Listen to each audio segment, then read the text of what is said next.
Hello, everybody. Welcome back to another episode of Tech Talk. My name is Alex. I'm here with my co-host, Matt. We're coming at you for another episode. I believe today is October 17th, correct? I think it is. Yeah. So there's the details for the episode for you guys. We're talking MPA Shootout, correct, Matt? We'll get into that a little bit later. But before we do that, as always, we'll keep some of the housekeeping things, get those taken care of.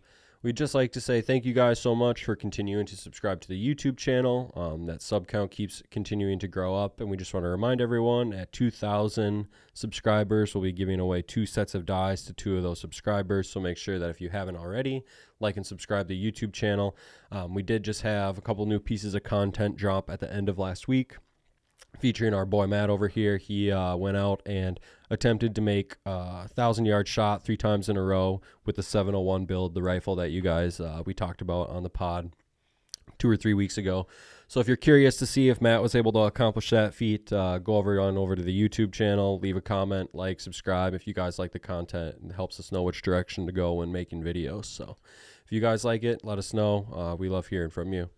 Another thing we'd like to update on is we just want to let everyone know that a group of us are going to be headed down to the PRS Expo this weekend in Navasota, Texas. So if you guys have any questions or want to drop by and say hi, make sure you come find us down there. We're going to be bringing some actions. We're going to be bringing 2 rifles that we built, so you guys will be able to test shoot those. Yep, the 701 will be there. Yep, the 701 will be there, so you'll be able to take your hand at it if you want to give it a test and see what it's all about. And we're going to bring, I believe, a couple things that we're going to be selling down there as well. So if you guys have any interest at all, make sure to come stop by the booth and say what's up. I'll be there. Matt's going to be there. Yep. And then Jacob's going to be there as well. So make sure to find one of us if you're going to be down there this weekend. But kind of without further ado, we'll get into this week's episode talking the MPA Shootout. Matt's going to kind of recap his weekend. It sounds like it was a pretty eventful one. So, Matt, without further ado, I'll let you take it away. Yeah. To say there were some ups and downs for the weekend is an understatement. Left Fargo at 7 a.m. on Friday to get down there for the zeroing and check-in day. I left Fargo, and where was that match at for anyone at home who doesn't know? It was in Swainsboro, Georgia. It's at the Cool Acres shooting complex down there. But yeah, I left out of Fargo, got on a plane, and I'm not a plane guy. I don't like being up in the air with things that I can't control. Being in the Army with helicopters kind of ruined the air for me. So yeah, very turbulent ride going into Minneapolis, and then there was a system that we were flying through that I had like a 1-hour layover that turned into like a 10-minute layover with the way the boarding times worked. Got on that plane and threw right back through the same system going into Atlanta. But yeah, once I got to Atlanta, it was fairly chill. Got picked up by a couple friends of mine from Indiana, Fred and Braden. Made the 2-hour trek down there. Zero day was pretty good. Didn't do a whole lot. We kind of got there on the later end of things. So talked to a lot of people. Made sure that, all of our I's were dotted and T's were crossed on the company side of things. And then got the rifle zeroed.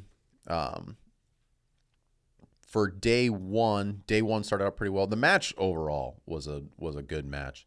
I had a lot of fun. I got to talk to and meet a lot of people in the industry, all the MPA guys, and then some others that we're going to be doing some things with here in the future.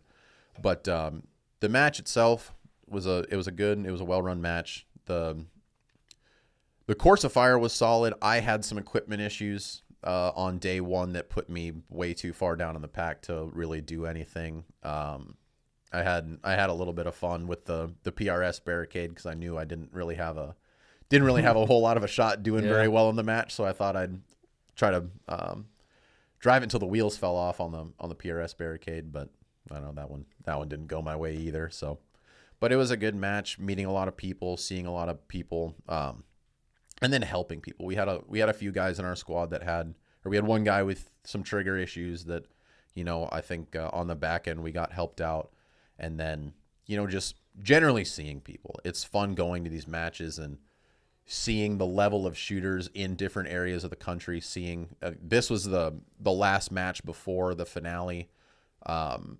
So there was a lot of the big guys, especially like in the AG Cup series. A lot of those guys were down there. So kind of a tune-up match for a lot of them. Yeah, well, it's the last chance for them to get points going into the finale and make sure that everyone's sitting where they want to sit. So it was good shooting against some pretty stout competition. And like I said, the things didn't go my way, having the equipment issues that I had, and it was all me just being silly in how I set my stuff up. So lessons learned going into the finale, and then now I get to go back through and kind of figure out what I want to do for the finale. I think I'm going to be running my 6.5 Creedmoor, but I got a bunch of testing that I have to do here within the next couple of weeks. Obviously, this weekend is going to get eaten up with us going to Texas for the Precision Rifle Expo. For you guys that are going to be attending, I will be on the range with the 701 rifle and the 6.5 PRC that we have built. So if you guys want to come say hi to me or say hi and shoot the rifles, that's where I'm going to be for that.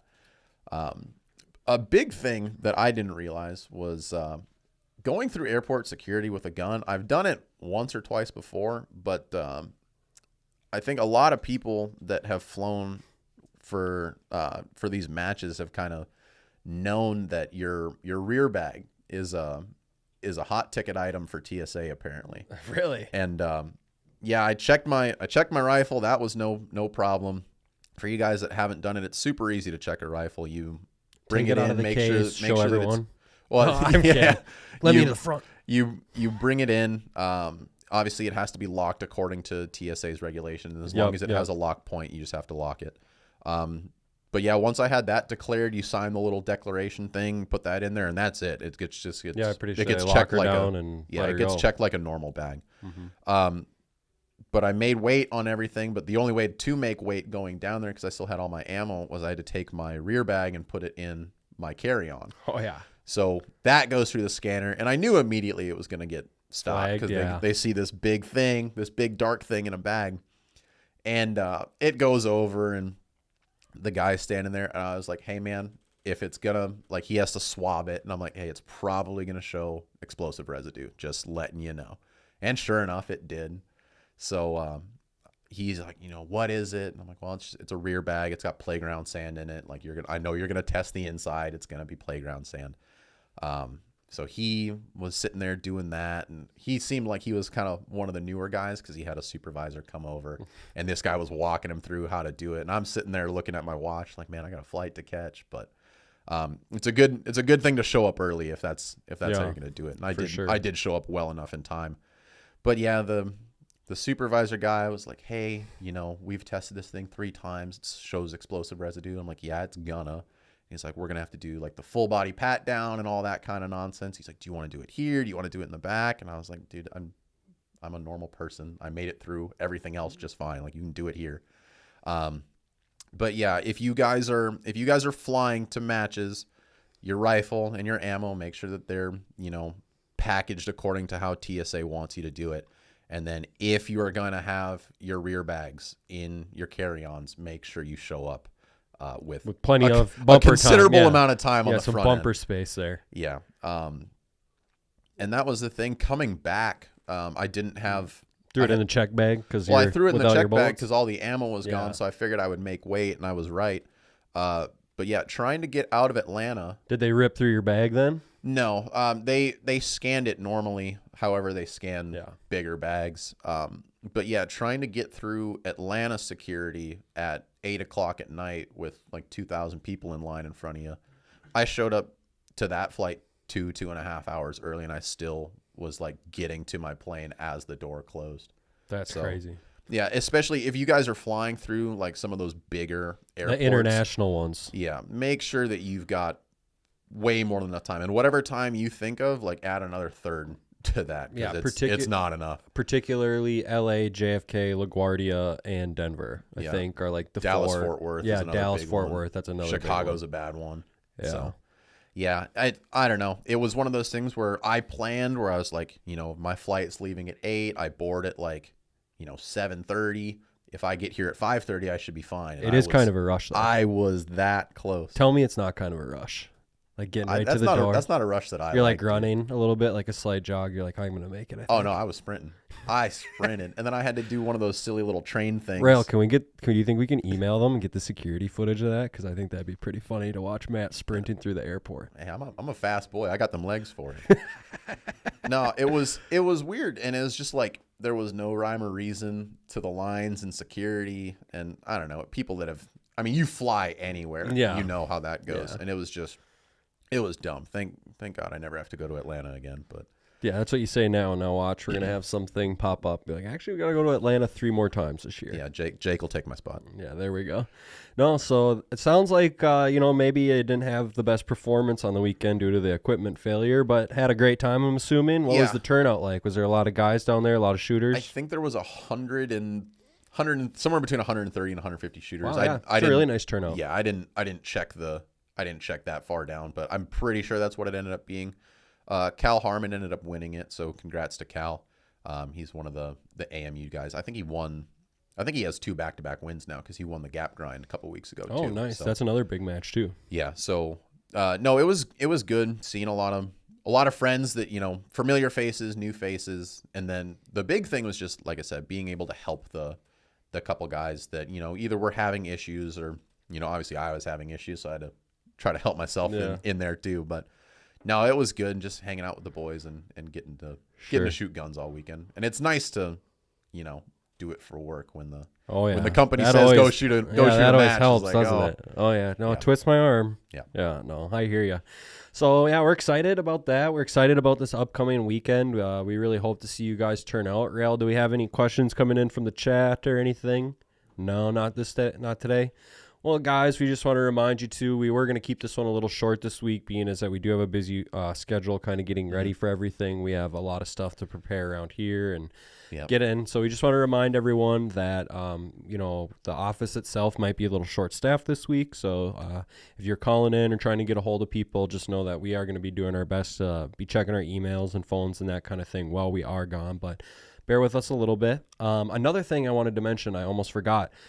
We did launch a new feature on our website for you guys. We now have a returns and exchange tab on there.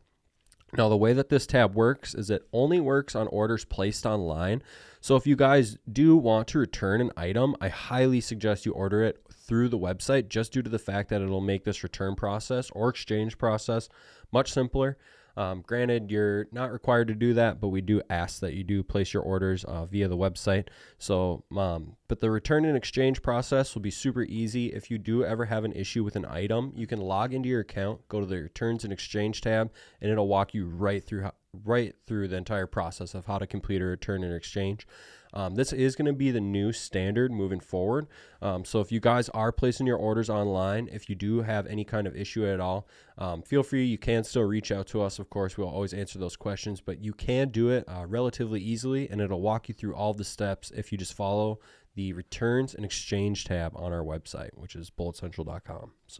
And we just got a shipment of Hornady bullets in last week, including the 25 cal 135s. And I know a lot of guys have been looking for those. So make sure to check out the website for the Hornady bullets. Let's see. The question cube went off. Almighty question cube. Let me check my phone. Another shout out from Marksman_92. He said he used his Thorough Clean for the first time. Loved it. And then he said, thanks for Matt for getting some at the Great Lakes finale. So yeah, absolutely. Thorough Clean is an amazing cleaner. If you guys haven't used it, it's really good. You ought to check it out. I think we have some content coming up here, getting put out about that. We do have, I don't know if we necessarily have any like informational specific content, but we did recently get an ad done. So we do have like a little 30-second advertisement. If you guys want to check out, it is up on our YouTube channel. But yeah, that's going to be the new Thorough Clean ad that we have running. But we really encourage you guys to check out that product. It's one of the best products that we carry here, and it ensures a clean rifle every time. Yeah, I'm going to try to have some at the finale too. So. Yeah, and I think, we're bringing some down this weekend too, I believe. Right? I think we got some in the. So we should have some down in Navasota too. So if you guys want to go down there and check it out, we will have that product available. And probably first-hand demonstration because we are going to clean those rifles. Those rifles are going to get dirty, that's for sure. So if you guys want to really check it out, you can come and check it out, a full range session on them, exactly how well that Thorough Clean is going to clean out those barrels. So got another question here on the cube. Got a question for any 6.5 barrel blanks coming in a 7.5 twist MTU. Bartline preferred, but do you know of anything off the top of your head? I'm not sure. I would have to check our POs to see what we have coming in. I know we have a lot of 1 and 8s. I'm curious as to what bullet he's going to be running, because 1 and 8 will usually take care of just about everything. Yeah. Like I'm running the test that I have for the finale. I loaded up some 153s, and that's in a 1 and 8. And I know I've run them before. I just don't remember any of that load development, so I'm doing it again. But yeah, a 1 and 8 in a Creedmoor will usually take care of just about everything. I also know too that we do have a lot of barrels coming in. Right now, I want to say the barrel rack is almost at an all-time low. So Yeah. we are waiting on a bunch of orders to come in, and then hopefully then we'll have tons more barrel options for you guys to choose from at home. Yep.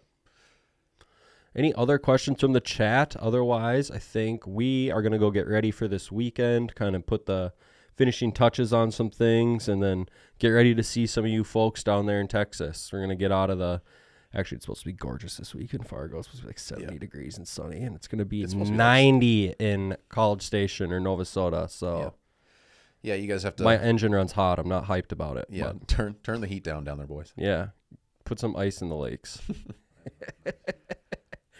All right, but without further ado, we'll end this week's episode of Tech Talk. Be sure to send in your questions to techtalk@bulletcentral.com if you guys have any questions you want answered on the show. Thanks. Thanks, everybody.